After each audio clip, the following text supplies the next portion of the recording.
We are at Tice West, known as Surfaces, but I still call it Surfaces. What do you call it, John? I call it Surfaces. I do too. I think probably everybody, we ought to question everybody walking by here and see what they say it, but Tice is what it officially is. I'm talking with John Wu from Novalis, the CEO, and we were just talking before we turned the camera on that you just got back with a lot of other people from Hanover and Domatex. How was that show? The show was actually quite good. It was pretty busy. The general atmosphere was actually quite positive. A lot of LVT players. It seems like there's more LVT players every time we turn around. Absolutely. Everybody wants to be part of it now, and there's a lot of innovation going on with the like of WPC type of construction. You're going to see more and more of that coming up, and with more laminate players participating in this area, it's going to actually change quite a bit as well. So, now, knowing that environment, more players, more variety. Talk about your program and your approach in that kind of environment. For us as a LVT manufacturer, we kind of have to play in almost all the spaces. So as a manufacturer, we produce anything.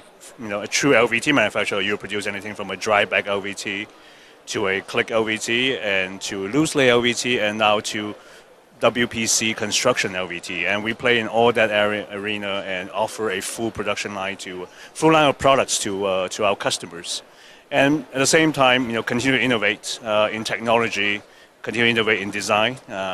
We play quite a bit in the design area with our product lines to make sure our customers are differentiated. So, I think this will bring good success for us in the 2016. So now.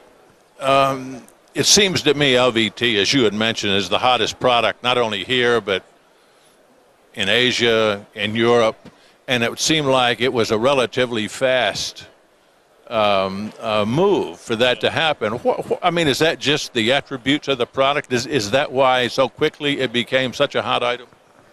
The LVT has been around for a long time. I think people recognize it more over a lifetime of many iterations of LVT.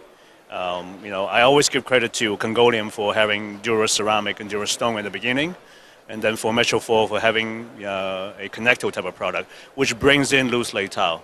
And then really the next generation of product is the click LVT that Unilin and Valengate licensed the technology for LVT, so players like us can now use it. And the latest innovation is the Cortec technology by US Floor. These are all important milestones in the LVT arena that allows people to continue to innovate and create new products. As well, the design flexibility of LVT is unsurpassed over the last few years. The printing technologies, the design capabilities are all significantly better than many of the other synthetic material. And many people have said it looks more real than real products, well, without all the maintenance issues. So, yeah. Now you sit down, you go back to your headquarters, and you sit down with your team and say, okay, we're going to innovate something new. We're going to come up with something new. Talk about your R&D process. That would seem like an awfully tough situation, and you've continually done that over the years. Yeah. Talk about that process. Well. Really, understanding what the market needs is and what the current deficiency of the product is always the, important steps in that. And we are really at the forefront of sustainability in general. So we're really supporting of that movement. So for us, a lot of research goes into how to find better ingredients that we can replace the current products. So our step over the last few years to replace, orthophthalates with bioplasticizer is a directive that I've given to the team to work on, and they've went ahead and investigated different materials, and eventually we can make that kind of product to it. So really, it is a continually evolving process. Sometimes R&D stuff would come from the left field, and you're going to sit there and think this doesn't work. This doesn't make sense, and then sure enough, after a few iterations of it, it becomes something you want to take to the market. Many times in design innovation as well, we've come up and said, well, this doesn't work. It's impossible to make this. Impossible, provides opportunity. So So this is how our team kind of get involved in all the developments. I guess that's part of the process. Everything does not work. I mean, some of it does. In fact, probably a small percentage of it does, I suppose. Yeah, and it really takes many iterations to really make a real product. And as good as WPC-like product is, you're going to see it evolve over time. It's going to be making with different kind of construction of a WPC-like product from traditionally the wood plastic composites to now without the wood dust to something probably a more little rigid and without foaming. So Now we're seeing an awful lot of players build facilities to produce LVT here in the United States.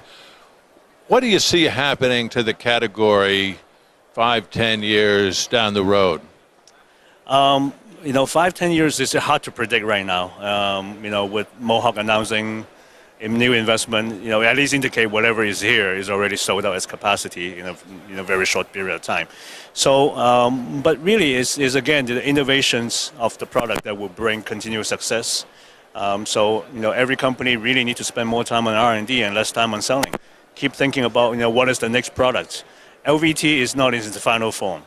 And it has to continue to evolve into different things. So so the marketplace will be dominated by good quality products with good design attributes. And so the LVT that we're seeing here today is not going to be the LVT a retailer is going to buy in 4 or 5 years. It probably will be, some will remain, but other things will replace part of it. Now, retailers are having a lot of people knock on their door, say, hey, look at my LVT. Hey, look at my LVT. They've got a floor that's probably congested as it is. Most of the ones I've seen are. Finding a place in that environment is not easy. Talk about how you do that. What we do is we offer flexibility to the retailers. Because space is limited and different retailers are comfortable selling different products. And they also target different segments of the business. Some are more Main Street oriented, some are less Main Street oriented. So they would select product that really fits their needs.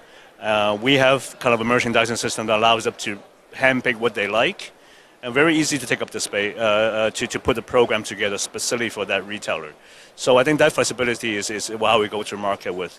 We're not going to come to the specialty retailer and say, hey, I want a 10 by 10 space of your area or 20 by 20 space of your area, because like you said, it's clutter, is already filled with products, and make the service part, make it easy for them to sell. I think that is the key. So then with Novalis, you can cover those need areas that they have with what you have. They may not take the full variety of product, but you can meet their individual needs, whatever they are, in their market. Yeah, correct. Yeah. What are your expectations for 2016? I would imagine here it looks like traffic in this show is up. It seems to me, and that's got to be a positive indicator. I'm not sure how positive, but a positive indicator for 2016. How positive are you about 2016? I've always said we are very fortunate to be in the LVT space, so we are continuing expecting a 15 to 20% growth for this year with our business. I think the general atmosphere is very positive. There are a lot of people shopping around. And we are introducing new product line into the market, which would help drive more sales for us. Let me ask you about Asia in general and China in particular. We've seen here in recent years some news that wasn't extremely positive. What's your take on sales prospects across the board in the Chinese market? The Chinese domestic market is somewhat challenged. The plan to convert from an export-oriented economy to a more consumer-oriented economy hasn't happened as fast as the government likes. And China, government is still a fairly closed government, so they have quite a bit of tools in their toolbox that they would use to continue. Not only focusing on exchange rate, having said that, but there's a lot of ways to stimulate the economy. I think the world is just too connected right now. China sneezes and, U.S. people gets a cold. It's just there's too much information flowing around and too quick, and everybody try to overreact to each situation. China is still predicting, 6 to 7% growth, and that, will be the driver for the Chinese economy. Yeah. Last question. Talking about this show, and again, this is the morning of the second day. How would you rate this show on a scale of 1 to 10? With with the several services I've attended so far, I think this one is ranking 8.5 to 9. Yeah. John, thanks so much for talking with us. It's always a pleasure. Likewise. Thanks, Dave. Thank you very much. We've been talking with John Moo. He is the president of Novalis. We are at Surfaces 2016, and this is Top Floor TV.